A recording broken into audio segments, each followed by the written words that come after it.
नमस्कार, जोहार। D focus channel में आप सभी का स्वागत है। आज दूसरे चरण के जो वोटिंग होनी है झारखंड में, उसको लेकर आज स्क्रूटनी थी बोकारो विधानसभा, चंदन क्यारी विधानसभा को लेकर।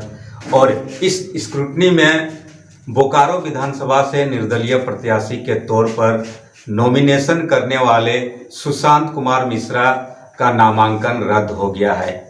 उनके साथ उनके बहुत सारे समर्थक, शुभचिंतक, बड़े बुजुर्ग हैं और इन्हें मायूसी है इनके बीच। आज की हिम्मत जुटाई थी चुनाव लड़ने की बोकारो विधानसभा से एक नौजवान ने, लेकिन इनका नॉमिनेशन रद्द हो गया है। क्या कुछ वजह बताया गया है? सीधे सुशांत से ही जानने का प्रयास करते हैं। क्या बताया गया सुशांत जी आपको? नमस्कार। मेरे बोकारो विधानसभा के बूढ़े बुजुर्गों, महिलाओं एवं मेरे युवा भाइयों को मेरा नमस्कार, झारखंडी जोहार। आज जब मैंने 11 बजे एसडीओ कार्यालय में प्रवेश किया तो मेरा एफिडेविट जमा कर लिया गया। जमा करने के बाद कुछ देर बाद उनका स्क्रूटनी का प्रोसेस चला। उनके बाद मेरे को बताया गया कि आपका 3-0 की वजह से आपका नामांकन रद्द किया जाता है।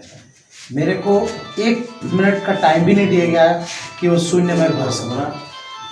बस यही है मेरा नामांकन रद्द होने का कारण है। कि मतलब कौन से पत्र में ये छूट गया था 3-0? कुछ ऐसा बताया गया है? ये एक हिंदी का ही था। ये मैं आपको दिखाता हूँ, उसका प्रारूप दिखाता हूँ मैं। तो वो प्रारूप में सिर्फ शून्य भरना था। अच्छा। सिर्फ शून्य भरना था। मैंने कुछ गलत नहीं भरा था, मैंने सारा कुछ सही भरा था। उस पर बस 0-3 मतलब 3 कॉलम छूट गए, तीनों में शून्य भरना था। ये साजिश के तहत ये 3-0 नहीं भरने दिया गया। मैं आपको दिखाऊंगा इसका कॉपी। मैं आपको इसका कॉपी दिखाता हूँ। सुशांत जी, आप पढ़े लिखे हैं, साफ साफ बात करते हैं।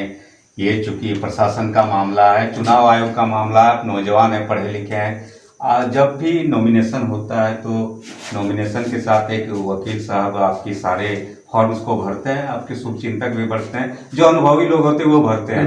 तो उनकी तरफ से चूक हो गई क्या? मुझे लगता है उनकी तरफ से अच्छा, ये चूक होनी नहीं थी। जब आपने सारे जगह शून्य भर दिया तो आपने लास्ट में कैसे छोड़ दिया? सारे पन्ने मेरे सही थे तो लास्ट के पन्ने कैसे गलत हो गए? ये एक साजिश के तहत ही हुई है। तो वकील साहब कहीं उस साजिश का हिस्सा हो गए क्या? अब ये तो मैं बता नहीं सकता। वकील साहब साजिश का हिस्सा हो गए कि मेरे लिए बड़े बड़े मगरमच्छ ने इसका साजिश किया, ये मैं बोल नहीं सकता। चलिए, नौजवान है, हतोत्साहित होने की जरूरत नहीं है। आने वाले समय में और तैयार होकर आपको मैदान में आना है। अभी आपके बहुत सारे शुभचिंतक है, भाई है, दोस्त है, इन्हें क्या आश्वासन देंगे, क्या संदेश देंगे? इन्हें आश्वासन देंगे, इनको मायूस होने की जरूरत नहीं है। मेरे बूढ़ों का जो मैं सहारा बन रहा था, मेरे युवाओं का जो सहारा बन रहा था, एवं मेरे महिलाओं का सहारा, मैं उनके साथ पूर्ण रूप से वही सहारा का काम करूँगा।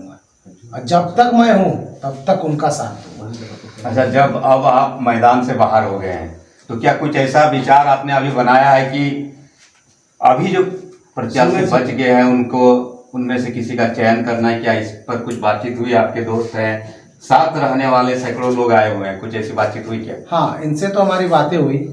हमारे मुद्दे पे जो काम करेंगे मैं उनको समर्थन करूँगा। हमारा मुद्दा क्या है?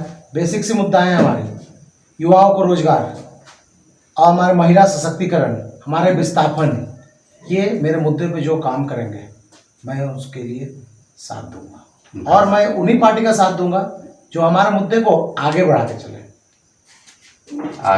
चले। देखिए, सुशांत मिश्रा जी हैं, इन्होंने नॉमिनेशन किया था लेकिन नॉमिनेशन रद्द हो गया बोकारो विधानसभा से। लेकिन इन्होंने अपने साथ समर्थकों, साथियों, सहयोगियों, बड़े बुजुर्गों से साफ साफ कहा कि मायूस होने की जरूरत नहीं है। आने वाला अभी लंबा समय है और आने वाले समय में एक बार फिर बोकारो से ये अपने साथ, अपने लोगों के साथ अपनी आवाज बुलंद करने का काम करेंगे। तब तक लोगों की सेवा में इसी तरह ये जुटे रहेंगे और जमे रहने का काम करेंगे।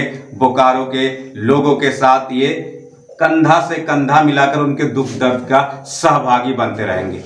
मेरे सहयोगी राशिक राय के साथ मैं राम नारायण शर्मा।